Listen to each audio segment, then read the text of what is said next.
What's up guys, I'm Nico of Camera Crunch, and it is officially January 2015. Now with every year, something that I like to do and something that I suggest you guys do as well is do sort of a little bit of reflecting on the past year and also make plans or resolutions for the upcoming year.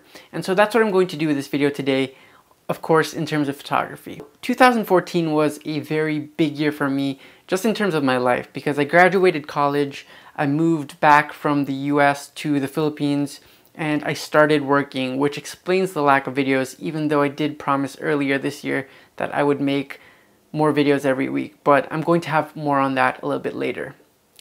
Now, not only has it been a big year in my life in terms of all these things that are going on, it's also been a big shift in my photography, and I've sort of settled into something that I really like to do, and that is travel photography. Now, I didn't travel too much this year. I visited a couple of states in the US. I visited 6 or 7 states, I think.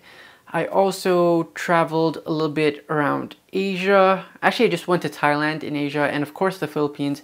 I visited a couple of cities and provinces that I haven't been to before, and I took my camera with me. So a lot of these were family vacations. Some of these were trips that I had to do for job interviews and things of that nature. But I did bring my camera almost wherever I went, and I started taking pictures.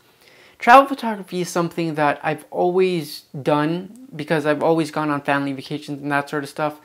But it's something that now, I really look forward to, and something that has inspired me to take more photos.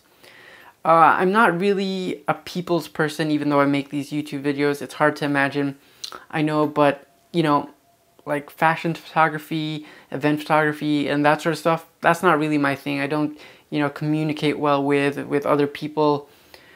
It's just a little bit hard for me, but travel photography is something that I think it fits my personality in that I can do it alone by myself, and it's something that I really enjoy doing. I like seeing new things, I like learning new things, and I like, I just like everything about it. And so this is something that I'm going to try to do more of in 2015. Now that I found something that I really like doing, I'm going to try to make the effort to do it a little bit more often. So now I'm working, I have an everyday job, so I only have weekends to go about and try to travel. So I've made a commitment to do traveling at least once a month for this year of 2015. And that sort of connects to what I'm going to be doing with Cam Crunch.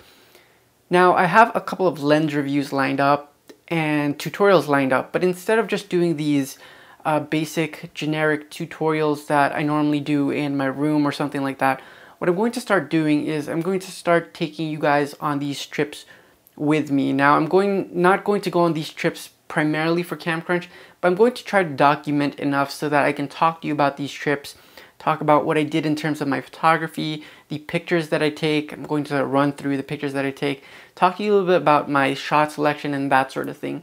And that's sort of the way that Cam Crunch is going to move towards too. Now, along with these little tutorials and tips that I'm going to be doing when I go on these trips or afterwards as a review of these trips, I'm also going to be trying new lenses in these trips that I make. So I'm going to be borrowing lenses from manufacturers, borrowing cameras from manufacturers, and I'm going to be using those on these trips, or whenever I can borrow a camera to review or a lens to review, I will be taking those. And so I'm also going to make reviews on those things.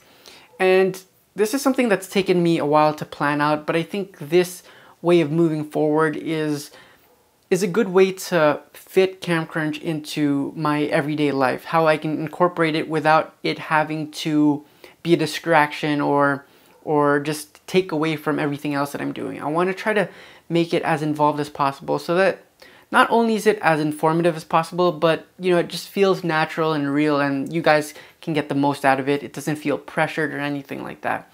And at this point in my life, I think that's the best way to incorporate all these tutorials and videos and that sort of stuff.